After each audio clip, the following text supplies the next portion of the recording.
Welcome to the W.Media Podcast, our exclusive series of panel discussions and interviews featuring who's who from the global cloud and data center industry. This is your one stop destination for experts' opinions and insights from movers and shakers and everyone that matters in the data center industry.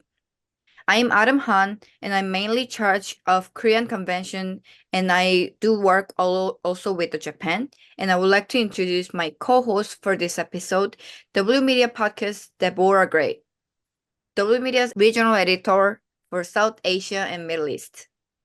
Kamsamnadaram, Anaseo, Konnichiwa, hello, Namaste Salam. I'm not showing off, I'm just letting our listeners know that today's episode will be in two languages, English and Korean.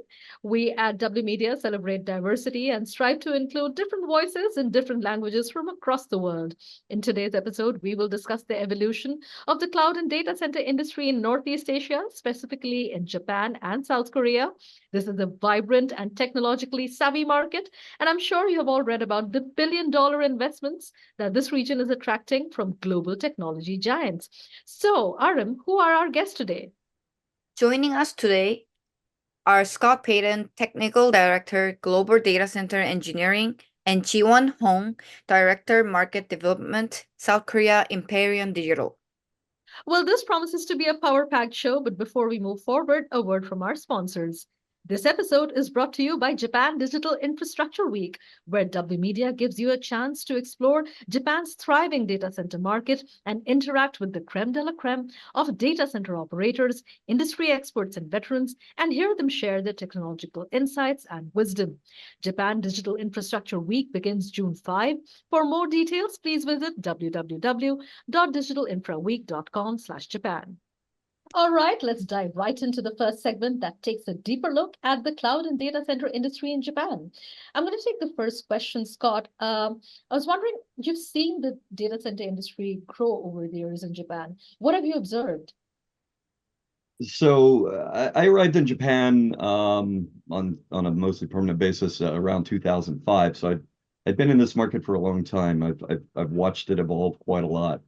I think the key, clear observations at the moment is there were very few global or outside Japan data center providers in Japan during that time. There were a couple. I don't know if it's okay to mention names or not at this point, but there were a couple. Equinix was here. They were I think really one of the forefront of the foreign market, that came in. But for the largest part, most of the other providers were the local providers that people might be aware of, NTT, KDDI, at Tokyo, which was actually at that time was owned entirely by TEPCO, but is now diversified a little bit. But they still have the single largest data center in the whole of the country, which is still one of the largest in the world as well, too, at around 148,000 square meters of data center space. So what we've seen change in that time is there's been, especially recently, big influx in foreign providers. So the global names that now everybody would know, things like Digital Realty Trust, again, Equinix, Colt, ST Telemedia, AirTrunk, a lot of regional players, that are coming, but also some from Europe, Yonder, NextDC. I mean, some from China, GAW Capital, PDG, Princeton Digital Group, from Singapore, and Australia. The whole region is really trying to get a foot in this space. In the last 3 to 5 years, everyone that I just mentioned has had a major data center, build, or has one that's in the process of being built now, will come online by about the end of this year, or the beginning of next year. So there's been, I'm always surprised when I see these things about, global growth, and Japan occasionally gets a little mention, and I'm like, I don't understand why it gets overlooked so frequently in this space, because it really is, amongst the largest, second, third largest in the world. But the U.S. Virginia seems to get all the attention at the moment, or at least they claim to be But yeah, we've just seen massive growth, and in particular as well, the two obvious places. I think we've got some other discussion around this later. Tokyo, Osaka, but there's a lot of other growth that's been taking place around since then as well too. The Thank you. other key growth we've seen there as well is just in sheer size. Now the funny thing is size.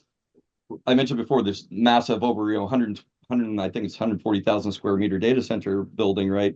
But not just the size, in the physical size, but the power consumption size. In 2005, the average consumption was rated in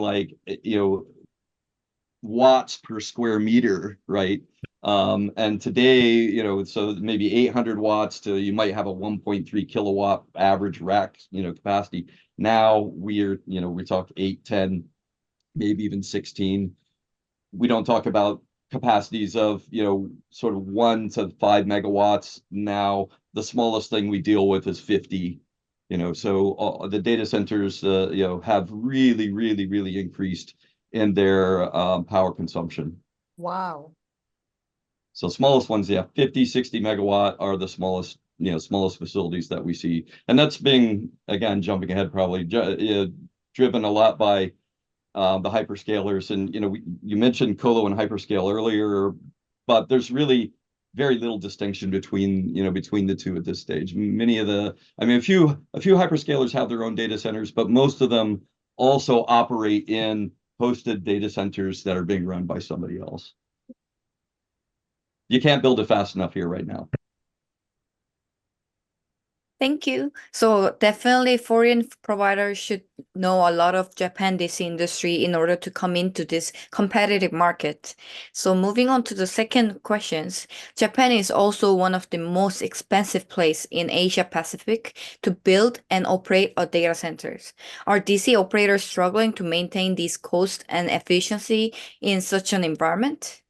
That's a great question, actually. And if you look at the study that was produced by CBRE recently, and I think they said the same thing last year, but when I read it recently, one of the things they note about the Japan market in terms of cost versus other markets is that other markets, and not just in Asia, but around the globe, year over year, the cost to build a new data center increases by about 12%.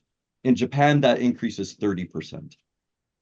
And Wow. there are many drivers around why that is the case and why that's somewhat unique to Japan. But one thing that foreign entrants should keep in mind in particular is that the biggest mistake I see being made when another organization company tries to enter the Japan data center market is they have their process wherever they use it, and they go, we have to do it this way here.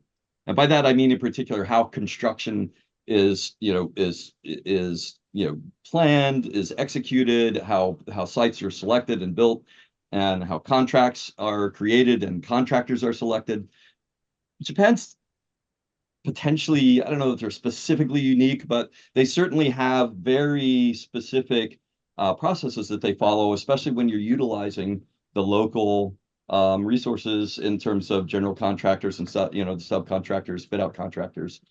And if you just go with the flow, follow those processes, let them lay out how they would execute it, you will do yourself a big favor in terms of the time. Adjust to them rather than trying to make them adjust to your processes. We've seen it. I advise all the time organizations when they come in to do this. Some listen, some don't. The ones who don't, it winds up taking them longer. They're like, but our process is so fast, we do it this way. And I'm like, that might be true in your other parts of the world, but in Japan, you're a salmon swimming upstream now. You're really fighting a process, and that slows it down and it increases the cost. When in Rome, they say, do as the Romans do. So when in Yeah, Japan, yeah. I just can't stress that enough. If you're a foreign entrant looking to come into Japan at this stage, this is one of the single most important things you can do is understand that their process and see how you can adapt yours to fit that, because it will happen faster, smoother, and at a lower cost. that's awesome. But apart from Tokyo and say to an extent Osaka, which are again seen as expensive markets, there are some emerging markets as well. What do you have your eye on? within Japan, there are a number of really good markets that are coming up. Hokkaido, I'm surprised has taken this long to kind of gain the interest that it has. There's a major build that's being undertaken by SoftBank, and it's public knowledge. Everybody knows this. In Hokkaido at this point, they're the first really major data center, and again, it's a 50-60 megawatt facility that they're building there. There's an expectation that once there's a strong anchor there, that it will likely bring others with it, especially when you see a provider like SoftBank or NTT or KDDI do these things, because now you've got the connectivity there, right? And so one of the hardest pieces in some of the more remote areas is bringing that connectivity to those locations. Hiroshima is another area that I think is certainly underrated, underdeveloped. Fukuoka has gotten some additional focus, but I think the single greatest kept secret of data center potential in Japan at this moment is Saitama. And Really? Saitama, for a number of unusual reasons. One, land values there are still relatively reasonable. There's a pretty big boom that's been moving out toward that direction. There is one data center that's being built in Saitama City at the moment. I think they're getting pretty close to being complete as PDG. Theirs is pretty close to completion. They started it a year or so ago. I'm not involved with the project, but we know of its presence. But keep moving further out into the areas where Kuki and Kaza, where the other interesting about this part is it's one of I call it the Kansas of Japan. It's flat, it's stable. There's no there's not no earthquakes, but there's no significant active fault lines that run through it. There's no flooding, there's no landslides, there's no fires, there's no hurricanes, there's no tsunamis. It's an incredibly stable chunk of the country that has largely been used as agriculture. Now that gets a little controversial when we get into the sustainability side of things, greenfield data center building on literally tops of green fields. But what's actually happening out there is that other things are being built on top of them right now anyway. Logistics has exploded, chip making has exploded. And that's brought more power and more connectivity and into this area of space that is still reachable from Japan by train by an hour. And one of the most, or from Tokyo, I said Japan, from Tokyo by an hour. One of the most prolific areas of the region at the moment is Inzai, and that is about an hour by train outside of Tokyo. So the distance is the same, the time to get there is the same. What doesn't make sense is why it hasn't been further explored at this point. So I genuinely think if somebody's listening to this and really saying, where's some place that no one's looking at right now, that's the place. That's a spectacular opportunity there.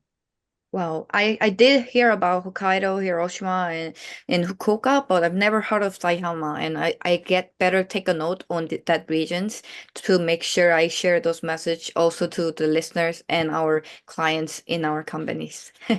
So moving Yeah, on to next questions.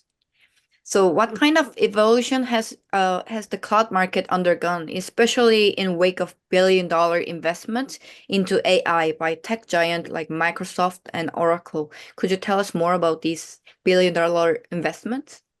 My answer to this one's going to sound probably a little bit funny, and I might even catch some flack for it. But the reality is nobody really knows. It's still too early, right? This is speculative, and what we can't see, and I spoke about this, at W.Media's conference last year in Tokyo, that what we know about quantum computing and what we know about AI right now is so infantile. We are basically at 1965 with the beginning of chip manufacturing, at this point in time as well.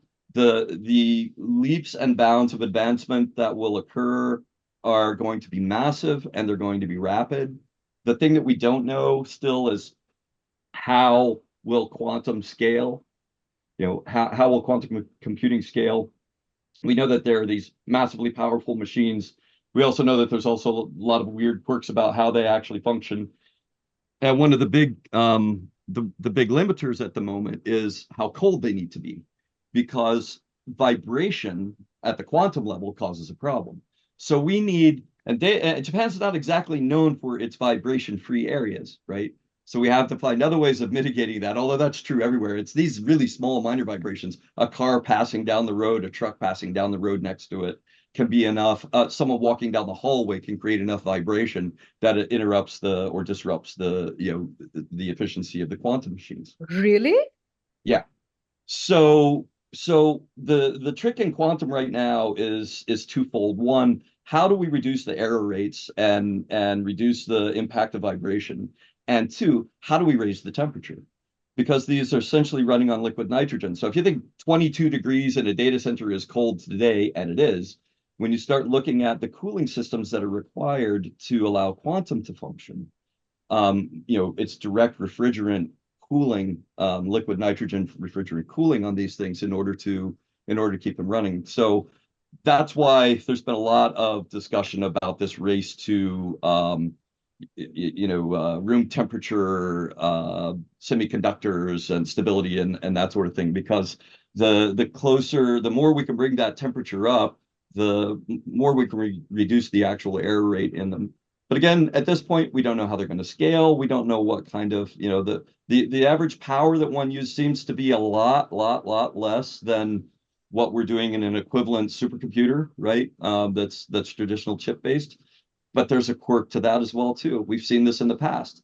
Everybody said, "Oh, look, densities are increasing. We can do so much more. We don't need a rack for this anymore. We only need 3 or 4 U." But guess what happened? We had the rack there anyway. And now we started shoving 4 or 5 of these 3 or 4 U rack equivalents into one rack. And we went from an average of 1.3 kilowatts a rack to an average of 16 kilowatts a rack. So human nature is, if we have the space and we have the power and we have the cooling and we can make this work, we're just going to keep shoving more and more and more at this. It has never shown me any time since 1965 where the pace of technology has gone backward. It might have slowed with Moore's law as we got closer to the 3-to-1 versus 2-to-1, This is but the it's golden never goose gone backward. situation. It's the golden goose situation. They're just trying to cut the belly to get all the eggs together, and that might backfire. Is that what you're saying? No, not at all. What I'm saying is that if we expect, and this will tie into the power stuff that I'm going to talk about in a minute as well too, but if we expect power to somehow be reduced, that our energy, right now the big talk about data centers is the massive amount of power that they consume. And if we're True. looking at quantum as a solution to that, because they're only 20 kilowatts to the equivalent of what maybe 2 megawatts is doing, it's not going to be the answer. Because as soon as we have that, as soon as we can scale that to 2 megawatt, we will. And we'll take up the same amount of space. Again, it's just that now we have 50, 60, 110,000 times more compute power than we have today. And that's exactly, if you follow that scale of doubling year over year over year. If you look at 1965, at Moore's law, the original chip had something like a little over 1,000 transistors on it. If you look at the massive, top-end Xeon processors, multi-core processors today, they have billions, like 31 billion transistors on it. And that's between 1965 and 2024. So take the same kind of, continuous, sustainable, exponential growth and apply that to AI and quantum now. And that's what the next 50 years is going to look like. Interesting. Well, I'm going to come back to the sustainability bit in a second. But before we do that, I also want to talk about the skills gap. Is it challenging to find skilled labor for the cloud and data center industry in Japan, or are we set on that front? I think if we could apply a multiplier to the word challenging, put like times 1,000 in front of that, it would probably be more accurate. Wow. Challenging is an understatement, and it's a culmination of a number of events in reality. One of them is COVID, and it's still the impact of the longer lasting effects of the impact of COVID. Because when Even COVID now? occurred, yes, because when COVID occurred, when you look at the construction industry here, a large part of that construction industry is serviced by foreign workers. And when COVID came, they made them all leave. They all had to go home. Work stopped. They sent them away. Their visas were all canceled. Not just they expired, they canceled them. So the whole process had to start over again. Decades of bringing people into the country essentially had to start over again. So you couple that with one of the things COVID did was it amplified the requirements for data centers. We need more, we need bigger ones, we need faster ones, that rush to build. And I joked around last year at the conference here that it wasn't a joke, but I mean, it was comical nonetheless. We've been working with a number of companies that are building data centers in Japan. And we found in one we were working with that basically the general contractors, this is in 2023, all said, talk to us in 2025, because they were completely booked out through 2025. Oh. And the reality is, if they're telling you talk to us in 2025, in 2023, they meant get on our calendar for 2025 now, because if you wait till 2025, we're going to tell you to talk to us in 2027 or 2028. Wow. And this skill shortage is caused by, so first of all, COVID is one of them, and then trying to get people in. Second of all, is the data center boom itself. And then you have that, there's a whole massive skill set that goes along with that. Third, in particular, well, in 2025, the World Expo is taking place in Osaka. So all the construction companies in Osaka were busy focused on that. In Tokyo, they're undergoing a once in a century rebuilding of the city. There's a retrofit or a lift of Tokyo city build that's going on, and that has all of the major contractors, general contractors, the big major construction companies engaged as well too, and they're struggling to get labor for it. So if you just look at the labor market for construction, it's massively underserved right now. But what about the labor market for the technology experts? Because this requires, And then you add that on top of it, and there are even fewer available, because even in those other areas, all of that technology is still required. You still need people who understand data cabling and data and networking and office setups in hotels and offices in residential towers. So those talents are already engaged in those projects. And now you bring an even greater demand for data center, which has its own slow roll process as well too, and has a much more rigorous requirement around what a data center is. A lot of people who aren't used to doing this, and I'm talking people, major construction companies, their first time they build a data center are shocked every time by how much more rigor there is behind it. Because you now can't just have, if you have a high-rise office building and the power goes out in that building, it might be inconvenient. It might, if there's a financial firm in it, it might cause them some problems around trading and that sort of thing as well too. But it doesn't necessarily stop a whole company or a whole business or impact millions of people. When that happens in a data center, that's exactly what happens. And several years ago, I haven't seen an update from this study since around, it just hasn't been updated, since around 2016 was the last time I saw this updated, that the average cost of 1 minute of downtime in a data center was around $10,000 a minute. Now, that's if you consider not considering any peak time or anything like that, and also not considering a service that has a high value. We have one client that does over $11 trillion of payment processing a year. If they're down for 1 minute, it's $3 million. That's intense. Per minute. Wow. So data centers are so much more, and you put things in the cloud, and yes, cloud becomes this ubiquitous, it's everywhere, but it really isn't, right? The cloud still has boundaries. They might be harder to understand or harder to see where they are, but they still have boundaries. And ask AWS, not to pick on them by any means at all, but as they, in particular, matured their East-West strategy in the US, one side was supposed to be able to go down and then it would take over, but it still had lots of impacts to them over the years. And that's the same issue here, right?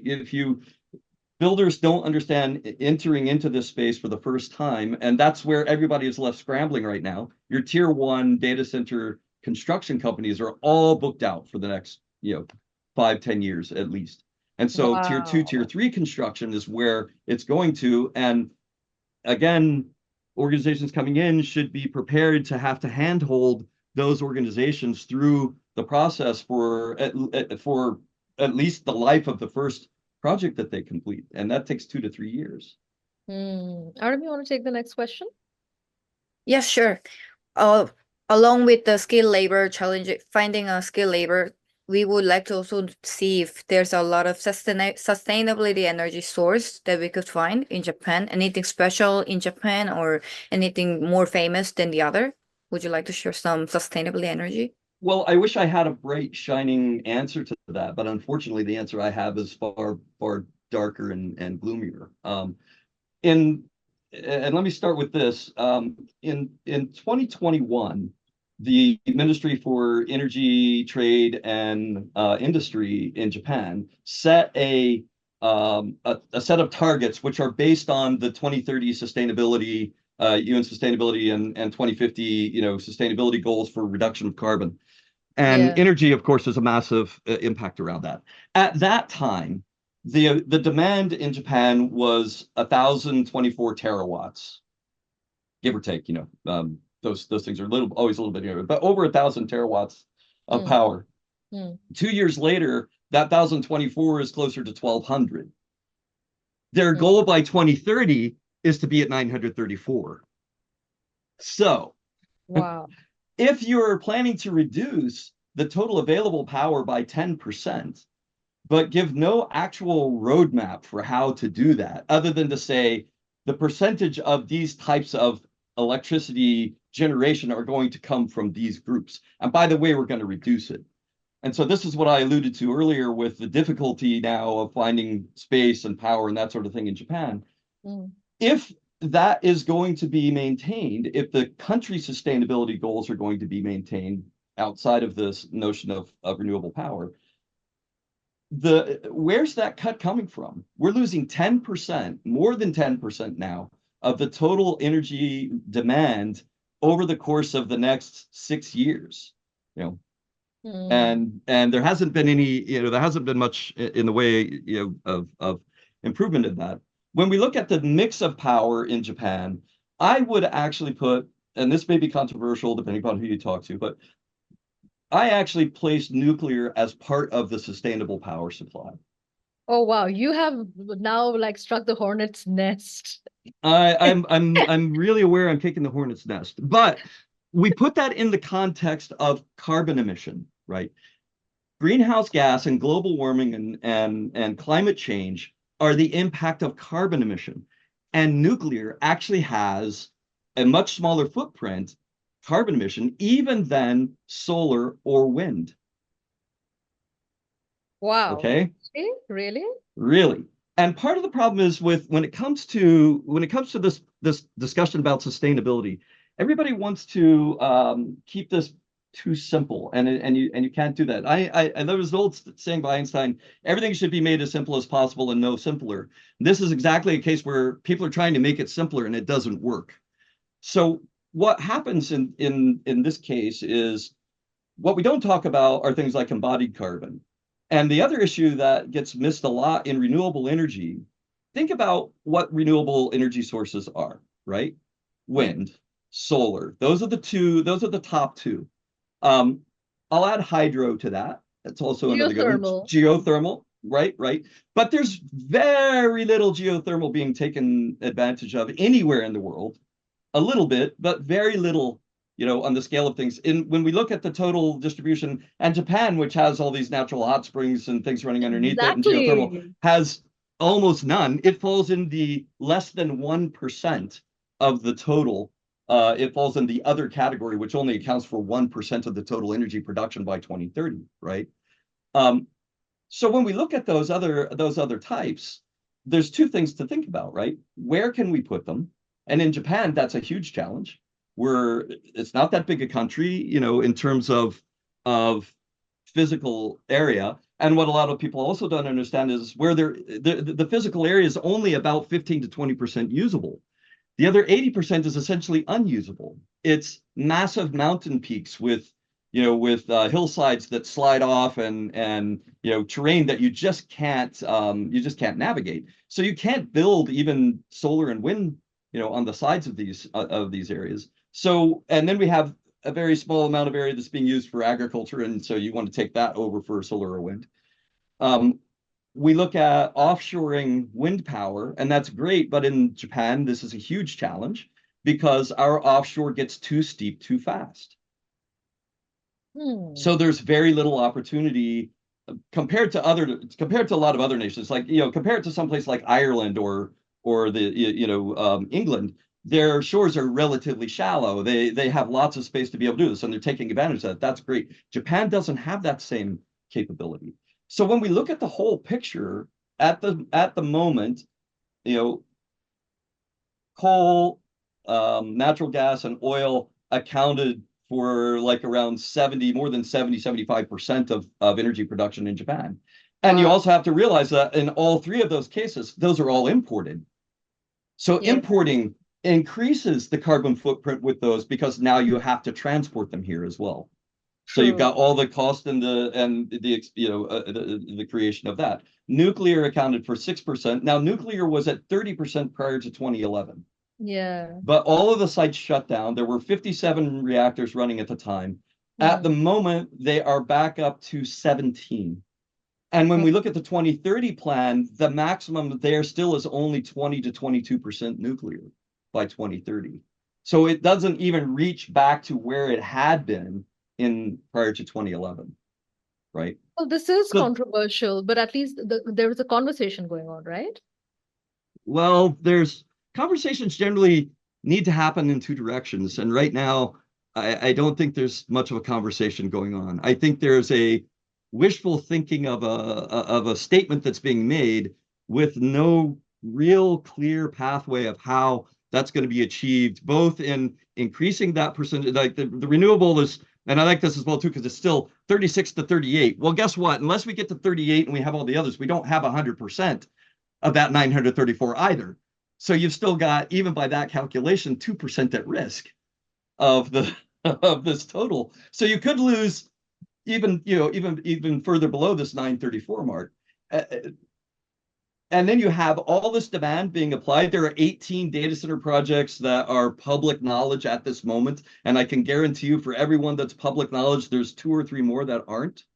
And so that 18 will consume about that gap that is there right now.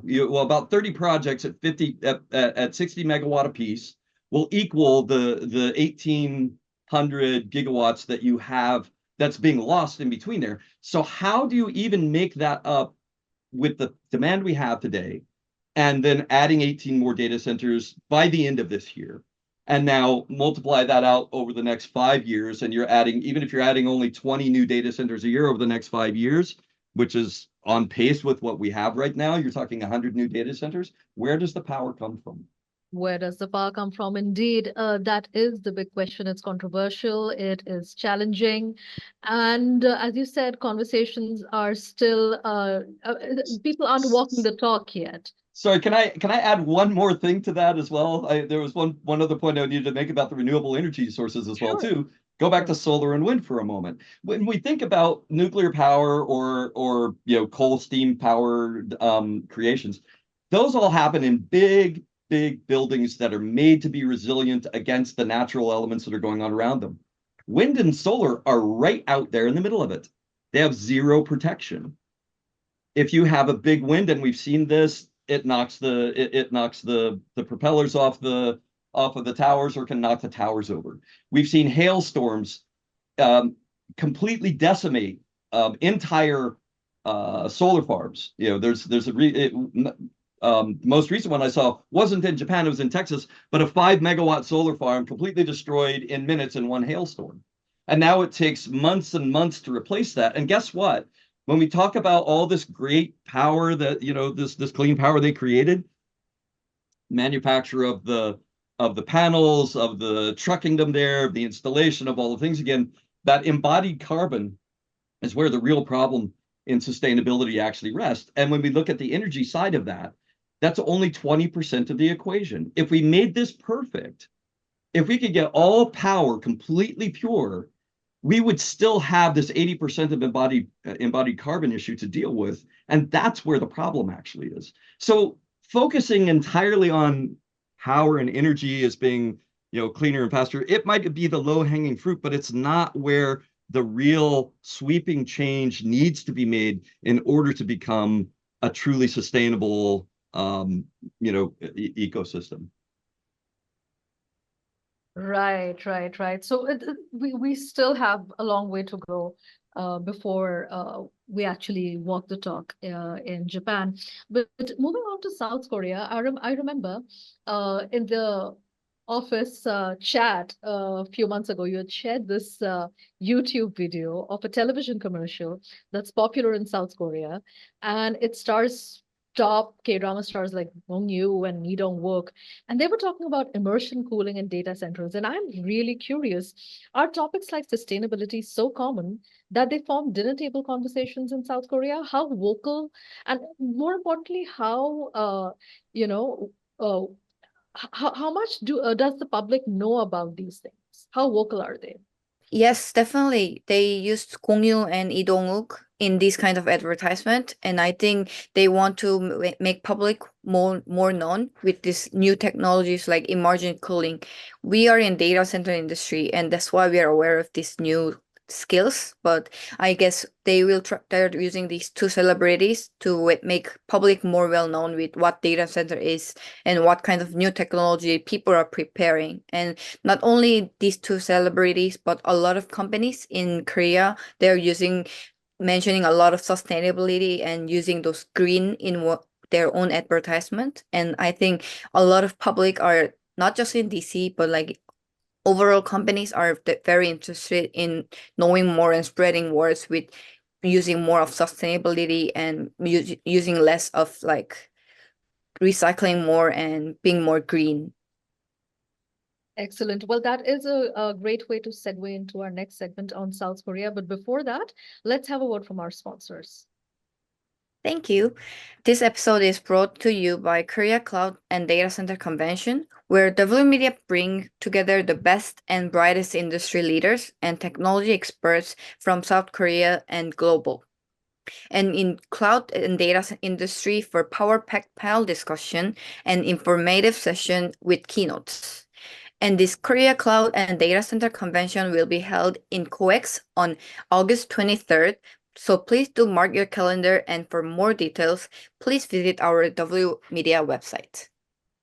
Perfect. Now let's find out what makes South Korea a great destination for the cloud and data center industry in Northeast Asia.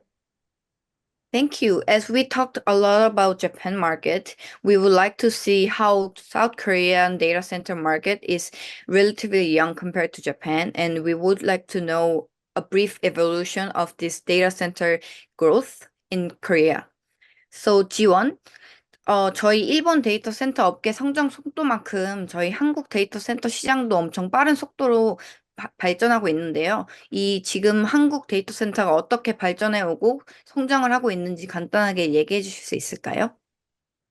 한국은 기존의 데이터 센터 시장은 통신 3사, 한국의 유명한 전통적인 통신 3사가 만들어가고 이끌어가고 있었습니다. 1999년도에 논현동에 있는 KIDC가 이제 처음 상업용 데이터 센터로 시작이 되었고요. 비슷한 시기에 인천의 LG CNS 센터도 영업을 시작하였습니다. LG CNS의 인천 데이터 센터는 곧 페이드아웃을 앞두고 있고요. 논현동 KIDC는 리모델링을 거쳐서 아직도 영업을 열심히 고객을 대상으로 서비스를 잘 하고 있습니다.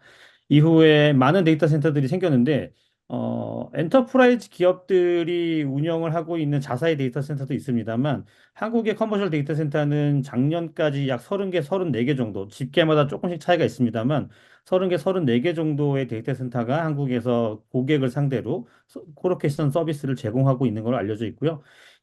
하지만 2016년 이후에 이퀴닉스라든지 이제 디지털 리얼티 같은 외산들이 한국 시장을 이제 들여다보기 시작하고 2020년도 이후에 외산 오퍼레이터 전문 오퍼레이터들이 한국에 들어왔습니다. 그렇게 되면서 한국의 데이터 센터의 성장률은 지금 2030년까지 약 16%, 평균 성장률 약 16% 이상의 데이터 센터의 성장률의 산업을 성장률을 기록하고 있고요. 지금까지 구축되어 있는 데이터 센터가 약 34개 정도 작년에까지 본다고 하면 2024년도, 25년도, 30년도까지는 40개 이상의 데이터 센터가 늘어날 것으로 전망이 되고 있고요.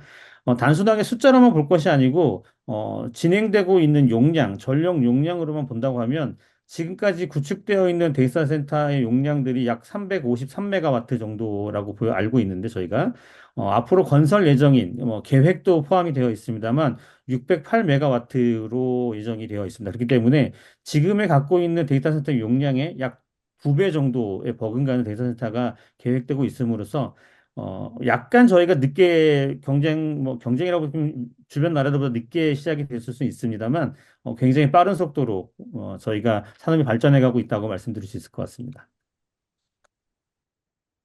So to just briefly summarize, so our Korean data center actually started with three telcos, LG Plus, SK, and KT. And as after those three telcos lead it, they move on to enterprises, and mostly like 30 to 34 colocation companies were leading it as a second time, continuing those three telecom companies.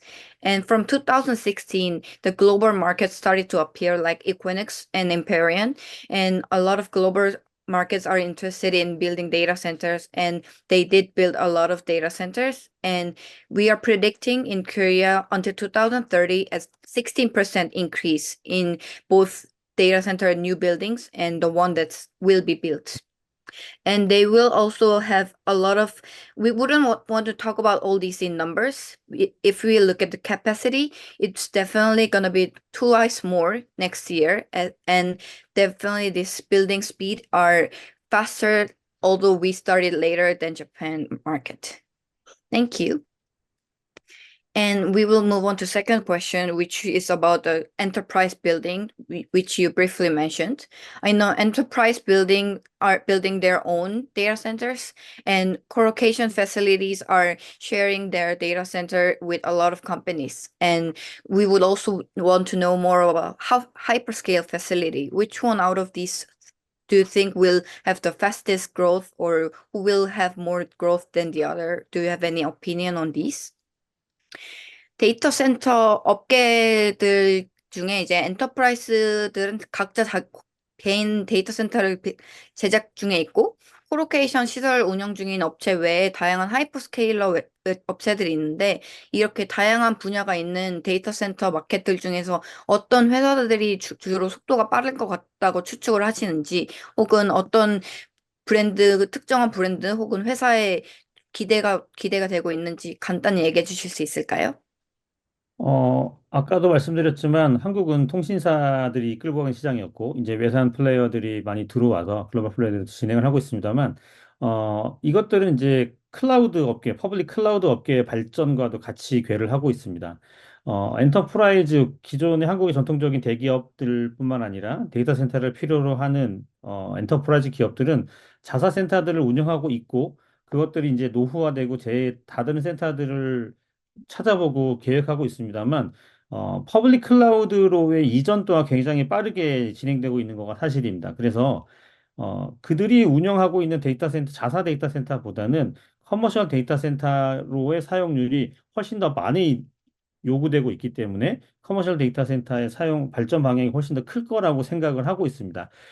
그리고 한국도 이제는 인건비가 싼 나라이거나 뭐 땅값이 싼 나라이지 않기 때문에 이런 것들을 가지고 하이퍼스케일 아니면 뭐 조금 작은 용량의 데이터 센터들을 계획할 수도 있습니다만, 지금의 경제 상황들과의 뭐 살펴본다고 하면 지금은 최소한 20메가에서 40메가 정도 이상의 하이퍼스케일급 매시브급 이상은 되어야 커머셜 데이터 센터에 굉장히 프라핏을 맞출 수 있지 않을까 다들 예상을 하고 있습니다. 그래서 어, 커머셜 데이터 센터의 발전 속도가 훨씬 빠를 거라는 거, 그 다음에 그거에 마찬가지로 하이퍼스케일급 데이터 센터가 훨씬 더 많이 생길 거라는 거가 이제 예측을 할 수 있습니다. 아까도 말씀드렸지만 통신 3사가 이끌어 가고 있었는데, 통신 3사들은 현재 데이터 센터를 판매할 수 있는 용량을 거의 가지고 있지 못합니다. 저희도 그렇고 여러 조사 기관에서 발표하고 있는 시장 수치들을 보면 지금 작년까지 데이터 센터의 공신률이 약 4%에서 5% 정도 한국이 보여지다가 올해 초 약 7%에서 9%까지 좀 늘어난다는 발표들이 있는데, 이런 것들은 보면 올해 새로 오픈되는 데이터 센터들이 늘어나면서 보여지는 일시적인 현상이라고 생각이 되고 있습니다. 클라우드와 AI의 웨이브 폭발적인 수요 때문에 데이터 센터는 계속 모자라지 않을까 생각을 하고 있고요. 그렇게 봤을 때는 이 모든 게 하이퍼스케일로만 갈 수는 없을 것 같고, 그다음에 얼마 전에 이제 뭐 강남 청담동에 2메가와트의 데이터 센터가 오픈했다는 소식도 들려오고 있습니다. 이런 엣지 데이터 센터들도 아무래도 5G 시대와 맞물려서 좀 더 각광받는 시대가 되지 않을까라고 예상이 되고 있습니다. So briefly to summarize his answer, three it is true that three telcos were leading, but however they are running out of server racks, and definitely a lot of both global and also colocation will be leading these DC market, and along with the development of growth in cloud companies, there are a lot of movement from the public center, private facility to the public facilities. And definitely he predict that there will be more development in commercial data centers. And just like Japan, Korean costs with building and also operating the data center is not it is quite high. So they will, although the cost is quite high, they will not try to build a smaller data center. So most of the new data centers will be either mid-size or higher than 20 megawatts. And we are predicting that there will be more of massive size and hyperscale edge computing data centers as we get a lot of attention in both AI and machine learning, also in Korean industry. And moving on to AI and machine learning, as the cloud market in South Korea is developing, especially in a wake of this AI and machine learning explosively growing in Korea, do you have any new emerging technology that we all need to pay attention to? 한국에서도 AI나 머신러닝 같은 외 새로운 기술들이 발전하고 있는데 클라우드 업계 발전과 같이 함께 병행하면서 저희가 주목을 해야 할 특정한 기술이나 아니면 미리 알고 있으면 혹시는 대비하면 좋을 만한 부분들이 있을까요? 한국에서 대고객 서비스 영업을 하고 있는 클라우드 업계는 외산 크게는 글로벌 업체들이 있을 거고, 아니면 이제 네이버, 카카오 같은 이제 저희 국내에 굉장히 큰 회사들도 있을 겁니다. 이들의 주된 매출들을 보면 아직도 한 80% 이상이 IaaS 부분에서 나오는데, 지금 저도 지금 데이터 센터 업계 합류하기 전에 클라우드 업계에 있었습니다만, 그들의 지금 가장 큰 IaaS 중에 매출 부분이 GPU 애저 서비스 부분입니다. 한국에서 늘어나고 있는 굉장히 폭발적인 수요의 AI나 HP 시장의 수요들을 엔비디아라든지 AMD의 물량으로만은 맞출 수 없기 때문에 클라우드 업계도 굉장히 많이 발전을 하고 있고요. 이 발전을 함으로 인해서 같이 발전하고 있는 게 데이터 센터 업계라고 저희가 생각을 좀 하고 있습니다. 그렇다고 한다면 AI나 HPC 시장에서 요구되고 있는 이런 시장들을 보면 예전에는 렉 하나에 2kW나 4kW의 약간 CPU 중심적인 업무들이 돌았었는데 지금 AI나 HP 시장에서 요구되는 전력량들을 보면 5kW에서 10kW, 많게는 20kW까지의 전력을 요구하고 있습니다. 그렇다면 단순하게 그런 전력을 모아서 서버에 제공하면 될 수도 있겠습니다만 그들이 운영함으로써 발생되는 열이 굉장히 많아지고 있습니다. 아까 좀 전에 일본 이제 시간의 마지막에서도 나왔던 공유라든지 우리나라 셀러브리티들이 이제 광고에도 나왔던 것들이 SK 자회사에 있는 화학회사, SK가 우리가 알고 있으면 텔레콤으로 유명합니다만 SK 모체는 원래 화학회사였죠. 화학회사에서 이제 만들어내는 비전도성 윤활유들을 가지고 SK그룹에서 전사적으로 SK텔레콤의 인천 데이터 센터에서 이머전 쿨링의 리퀴드 쿨링을 테스트 랩을 가동을 하고 있고 지금 거기에 서버들을 이머전 쿨링으로 해서 테스트를 하고 있습니다. 그거에 관련해서 SK가 굉장히 선도적으로 한국 시장들을 만들어내고 있다라고 생각을 하고 있고요. 이와 마찬가지로 이제 데이터 센터 클라우드 업계에 맞물려서 데이터 센터 업계도 발전하고 데이터 센터 업계에 쓰여진 여러 가지 기술들, 공조 기술도 있을 거고요. 예를 들어 쿨링 기술, 또 그다음에 배터리 뭐 UPS라든가 배터리 기술들이 같이 발전함으로 인해서 많은 사업들이 같이 커지지 않고 있나 생각을 하고 있습니다. As he was working also in cloud company before, that they were focusing a lot of in HP market, and I think AI is also one of the main factor that we should focus on in relation to the development of data center and cloud market. And there are a lot of in previous years we just required like smaller electricity like 2K, but now in these days they require 5 to 10K and even more 20K of power sources. And due to these higher energy sources, they are providing a lot of heat energy which goes lost and also could be also not get wasted. And that's why the SK is trying to start tests in their new data center in Incheon by using this immersion cooling, using their special liquid that they developed, and in that using those liquid, they will be not wasting those heat energy, and instead they use those heat energy to reuse within recooling the data center back to the normal temperature. And now moving on, as we talked about briefly, Incheon is the second hotspot that might be coming in as a data centers. I would like to see after Seoul, as which is our first biggest market in Korea. Do you have any prediction in other places like Incheon, Busan, or like Chuncheon, and as a next hotspot? If let me know, and I would love to get answer both from Scott and Jiwon. If you have any regions that you would like us to get focus on. Let 현재 me 지금, first. yeah, 네. you can go on.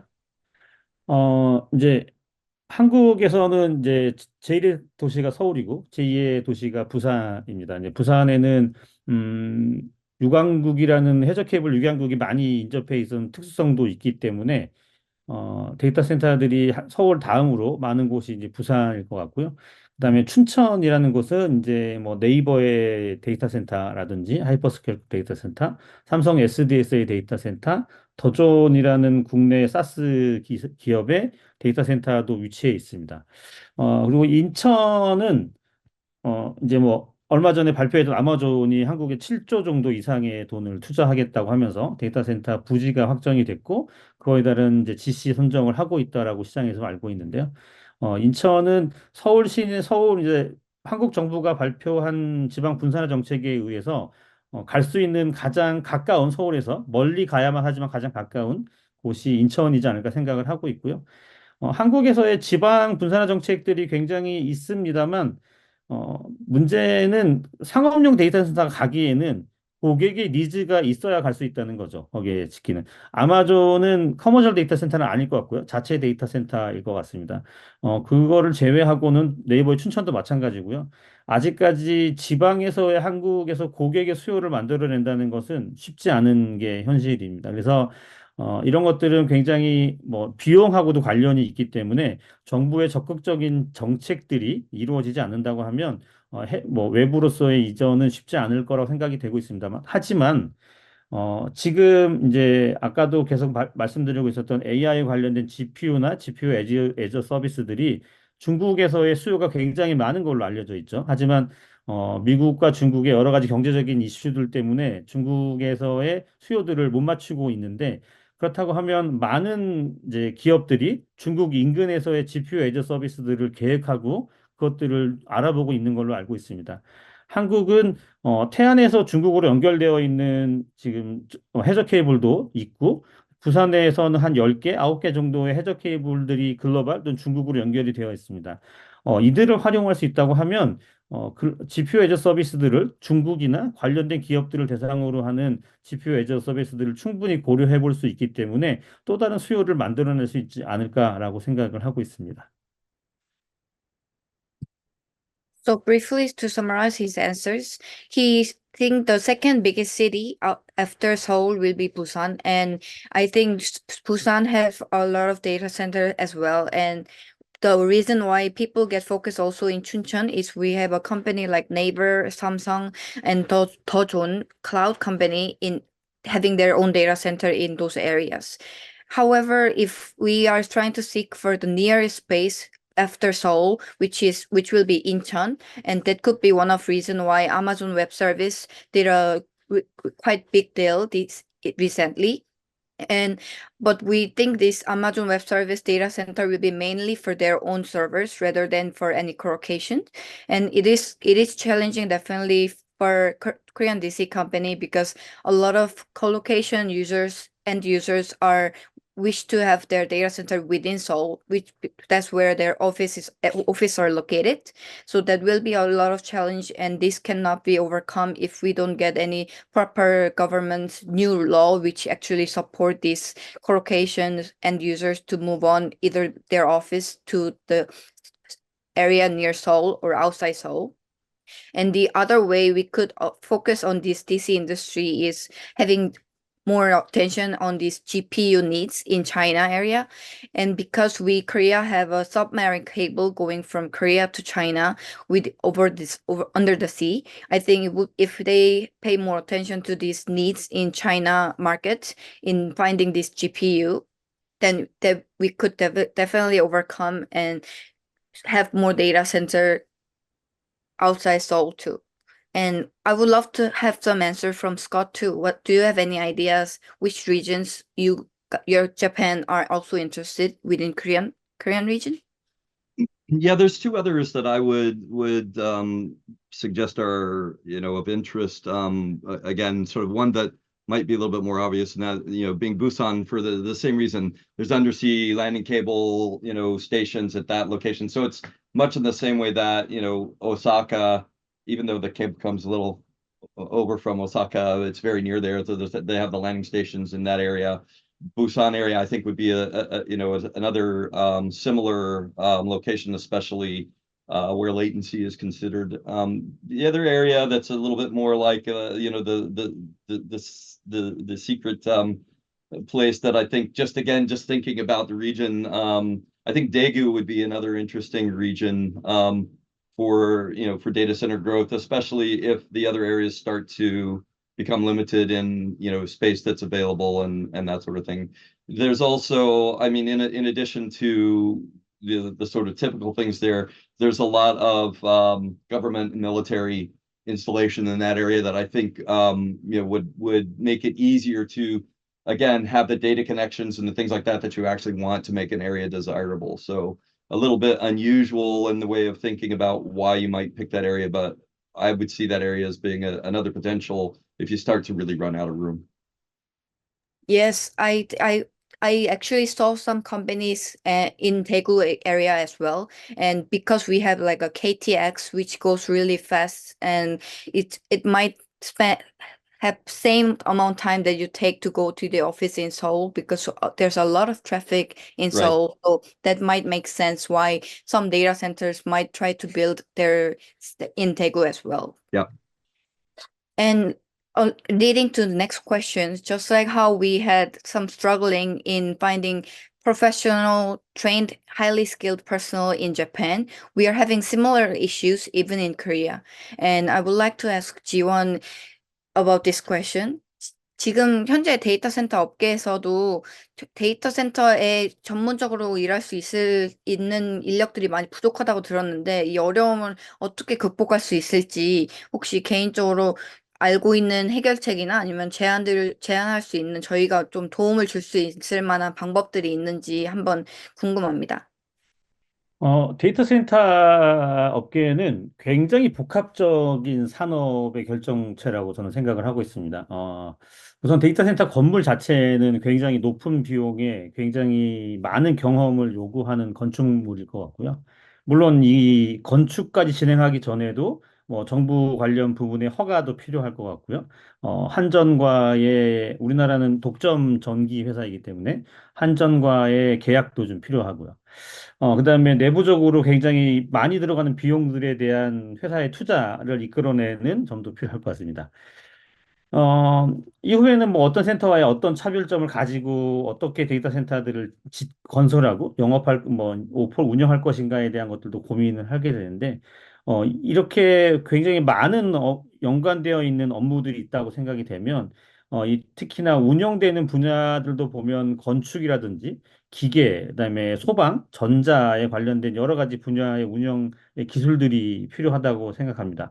그리고 고객들이 데이터 센터를 단순하게 사용하는 것뿐만 아니라 굉장히 요새는 뭐 4차 산업혁명 시대를 이루어서 언택트, 그다음에 원격에서의 지원을 받을 수 있는 이런 고객 포털로 관련된 운영들, 그다음에 고객이 나의 자산들이 어떻게 운영되고 있는지 실시간으로 확인되고자 하는 데이터 센터에 관련된 소프트웨어 기술들도 굉장히 많이 필요로 하게 될 것 같은데요. 지금 아직까지 이제 통신회사들이 아까도 말씀드렸습니다만 좀 끌고 가고 있었던 시장들이 좀 됐고, 다른 글로벌 플레이어들이 들어온 지가 아직 염력이 짧기 때문에 관련된 시장의 사람 인력들이 좀 부족한 것들이 사실입니다. 그러면 저도 다른 업계에서 이제 와서 여러 가지들을 보고 이제 준비하고 있습니다만, 교육 과정들이 좀 아직은 부족하지 않나 생각이 되고 있어서, 그다음에 여러 협회들에서 교육 과정들을 준비를 하고 있습니다. 이것들을 보면 제가 전에 있었던 클라우드나 IT에서도 마찬가지 시간들을 겪었었어요. 거기에서도 숙련된 엔지니어들이 부족해서 관련된 협회들과의 교육 과정들을 계속 만들어냈고요. 그것들에 대한 정부나 관련 업계들의 투자도 이끌어냈었었죠. 그리고 이것들을 어쨌든 교육 과정이 만들어지려면 그것들이 또한 요구도 만들어져야 되는데 대상자들의 요구가 만들어지기 위해서는 전시회라든지 여러 가지 컨퍼런스 뭐 이런 것들이 좀 많이 필요하지 않나라고 생각이 되고 있습니다. 그래서 8월 달에 열릴 예정인 W 미디어 행사도 작년에도 있었지만 굉장히 기대를 하고 있고요.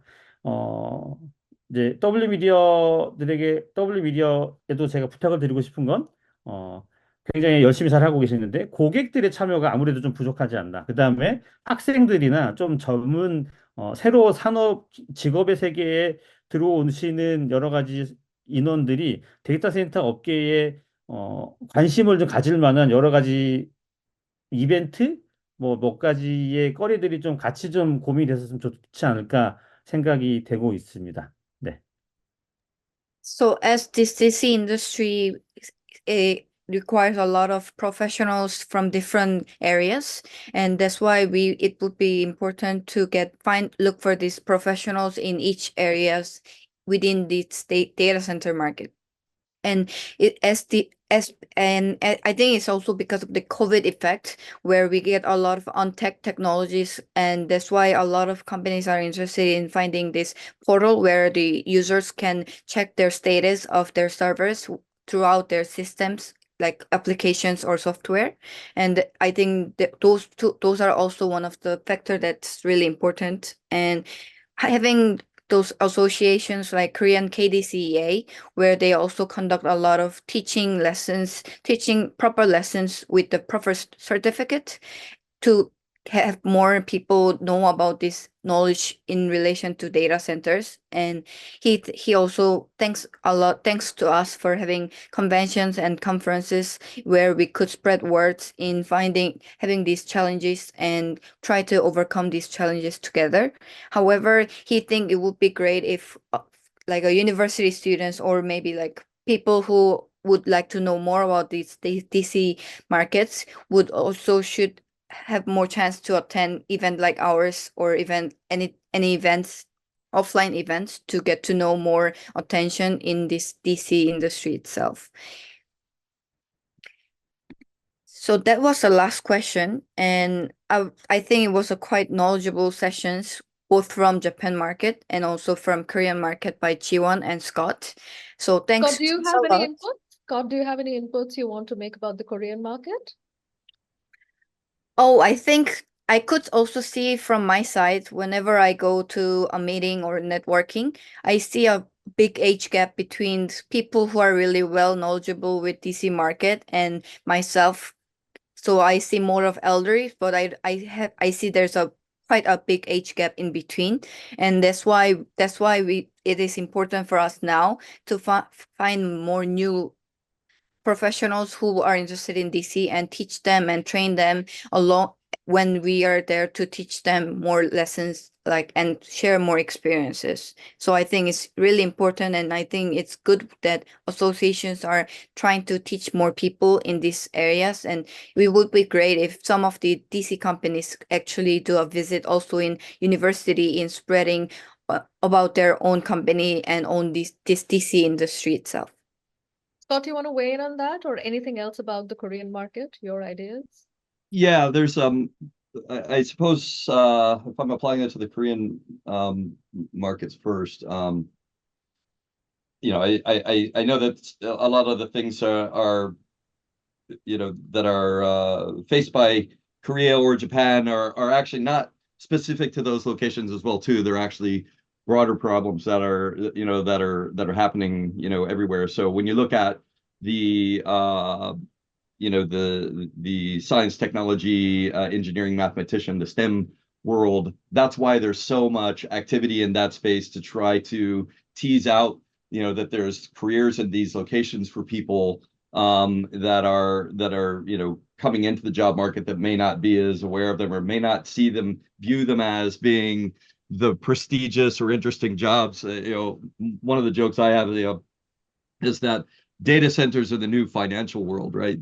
The big prestigious jobs used to be held in the investment banks, and now the investment banks work because the data centers work, right? So in many ways, that kind of power shift has moved from the one industry to more of a what I would call a geeky nerdy industry, right? I mean, I have the joke that I use all the time is what's the difference between geeks and nerds? And my answer to that one is that, and you can apply this metaphorically to other areas, is that nerds play video games, geeks write them.